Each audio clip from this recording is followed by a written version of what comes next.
Like damn, they really did it. भाई मैं पागल हो जाऊंगा। जो सीरीज हॉरर होने वाली थी उसमें इतना बड़ा ट्विस्ट भी ऐसा वैसा नहीं। भाई ने स्टोरी में ट्विस्ट नहीं डाला बल्कि हमारे ज़िंदगी में ट्विस्ट कर दिया है। तो हाँ, मैं एकाकी चैप्टर 2 की बात कर रहा हूँ। और जो लास्ट में वो सीन था उसका रेफरेंस भी मुझे पता है उन्होंने कहाँ से लिया। तो welcome back guys, it's your bro तांत्रिक। तो और आज का टॉपिक एकाकी चैप्टर 2। हाँ, स्टोरी देखने के बाद आप लोग को भी समझ में नहीं आया होगा एंडिंग कि क्या हुआ है या फिर क्या होने वाला है।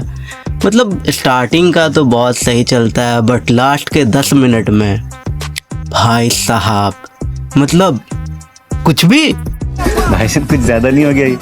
मतलब कुछ भी।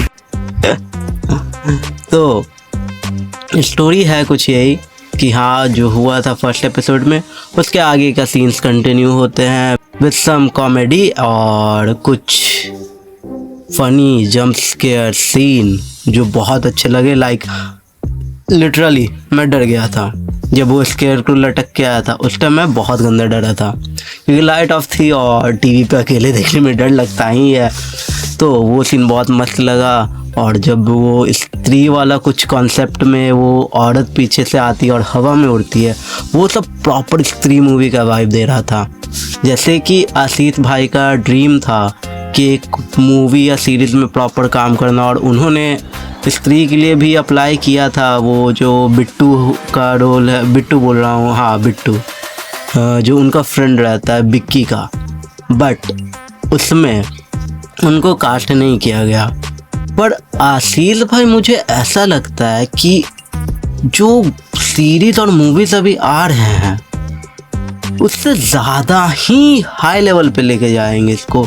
मतलब पहला एपिसोड का लेवल यहाँ पे था तो इसका लेवल यहाँ ना होके सीधा यहाँ पे है, मतलब स्क्रीन पर ऐसा लेवल गया है। और इसके पीछे का रीज़न इसकी जो कॉमेडी थी बहुत अमेजिंग, बहुत ही भूत की माँ का भरोसा, और बहुत अच्छे अच्छे जोक्स थे।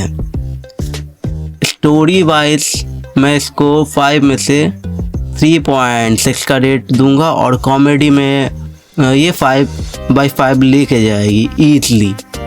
बहुत ही अच्छी कॉमेडी स्टोरी थी।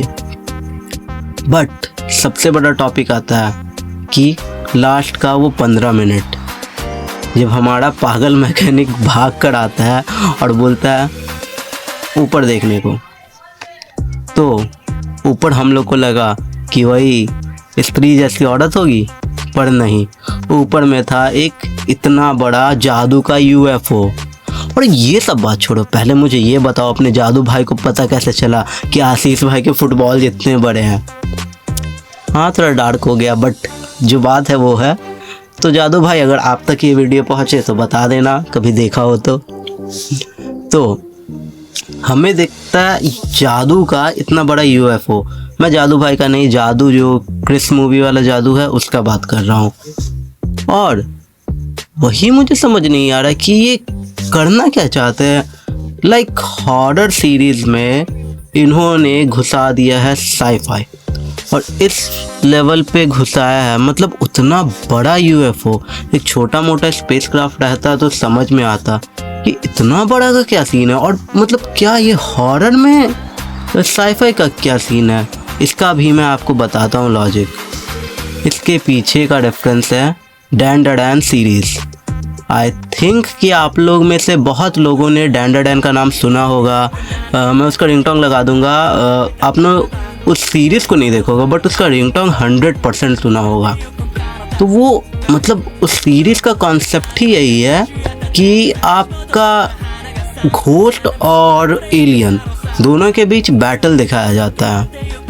मैं थोड़े बहुत सीन्स भी ऐड कर दूंगा जिससे आपको समझ में आ जाए कि मैं किस टॉपिक के ऊपर मैं बात कर रहा हूँ। और उससे आशीष भाई ने क्या रेफरेंस लिया है, मतलब उसमें भी आगे चल के UFO से जो एलियन निकलेंगे और एकाकी विला के जो घोस्ट रहेंगे उसमें बैटल होगा। क्या मतलब क्या कॉन्सेप्ट क्या है, कुछ क्लियर नहीं हो पाया। पर let me explain in detail. मुझे जहाँ तक लगता है कि एकाकी विला कोई घोस्ट वाला एरिया नहीं है। लाइक जंजीर भूत ये सब और वो स्त्री का उड़ना, मतलब एक कह सकते हैं कि एक पुराना कनेक्शन हो उस एरिया का, कुछ एलियन से कनेक्शन हो। लाइक एरिया 51 टाइप का वो लोकेशन भी लगता है। जैसे जब आशीष भाई सपने में वो सपना देखते हैं कि जब वो सो करके उठते हैं और खुद अकेले जब जाते हैं, तो वो जो पूरा एरिया था पहाड़ टाइप का दिख रहा था, ग्रीन ग्रीन, बहुत अच्छा सीनरी लग रहा था। और बट उसके बाद जब उसमें रेडनेस स्टोन आता है तो वो मुझे सीधा एरिया 51 से कनेक्ट करता है।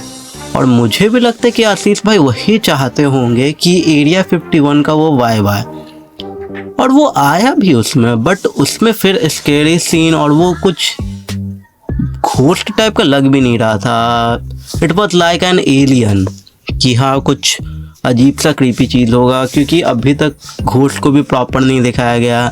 जो भूतनी भी दिखी वो भूतनी कम, इंसान ज़्यादा दिख रही थी। और बाकी जो हवा में उड़ने वाला सीन था, जब वो पीसीओ के पास जाते हैं कॉल करने के लिए, और उसके पहले का कॉन्सेप्ट है कि पीसीओ में फ़ोन करने के लिए क्या चाहिए, सिक्का। सिक्का कहाँ से आएगा, पीसीओ से। पीसीओ को खोलने के लिए क्या चाहिए, पिलास। पिलास कहाँ से आएगा, मैकेनिक से। मैकेनिक कहाँ से आएगा, पीसीओ से फ़ोन करके। ये पूरा लूप बन जाता है। और ये लूप के बाद जो सबका लुक होता है वो तो अमेजिंग था। बट फिर भी यही बात आता है कि कॉन्सेप्ट है क्या। तो इसका जवाब तो हम लोग को 21 दिसंबर को ही पता चलेगा, क्योंकि कोई इस पे प्रॉपर थ्योरी नहीं दे सकता है। लाइक मैं भी जितना बता रहा हूँ अभी कि डेंडर डैन से कॉन्सेप्ट लिया गया है, और मतलब लिया ही गया है, आशीष भाई ने लिया ही होगा डेंडर डैन से, और कुछ ऐसा कॉन्सेप्ट बना ही नहीं है। बट आशीष भाई का जो ड्रीम था कि एक प्रॉपर सीरीज बनाना, वो उस पर बहुत अच्छा कर दिए हैं। जैसे स्ट्रेंजर थिंग्स का तो बात छोड़ दो, या फिर इट वेलकम टू डेरी, ये सब का भी बात छोड़ दो, वो चल रहा है। बट एकाकी, सच में बोलो तो मुझे इतनी उम्मीद नहीं थी कि ये इतने नेक्स्ट लेवल पे जाएंगे इस पे। जैसे सब लोगों का एक ड्रीम प्रोजेक्ट होता है, आशीष भाई का भी ये एक ड्रीम प्रोजेक्ट है, जिस पे वो बहुत टाइम से लगे हुए हैं, बहुत अच्छे खासे टाइम से।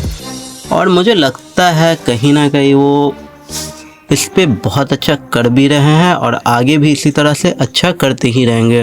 हाँ वो करेंगे ही यार, मतलब उतने बड़े एक्टर है वो। बट आगे का क्या होने वाला है और इसका बैक स्टोरी क्या है, जब मैं सीरीज देख रहा था तो मेरा यही रिएक्शन था कि हाँ, जब घोस्ट का स्टोरी दिखाया गया तो मुझे लगा कि बहुत ही ट्रेजेडिक स्टोरी रही होगी, बैक लाइफ स्टोरी। तो घोस्ट की जिस कारण से उन्होंने धीरे धीरे घोस्ट की बैक स्टोरी दिखाने का सोचा होगा। बट नहीं, यहाँ पे तो इतना लंबा चौड़ा ट्विस्ट आ गया कि मेरा दिमाग ही ट्विस्ट हो गया है। तो इसी के साथ इस वीडियो को अब ट्विस्ट पे ही एंड करते हैं कि आगे क्या होने वाला है और क्या नहीं, और मिलते हैं नेक्स्ट वीडियो में। Okay bye.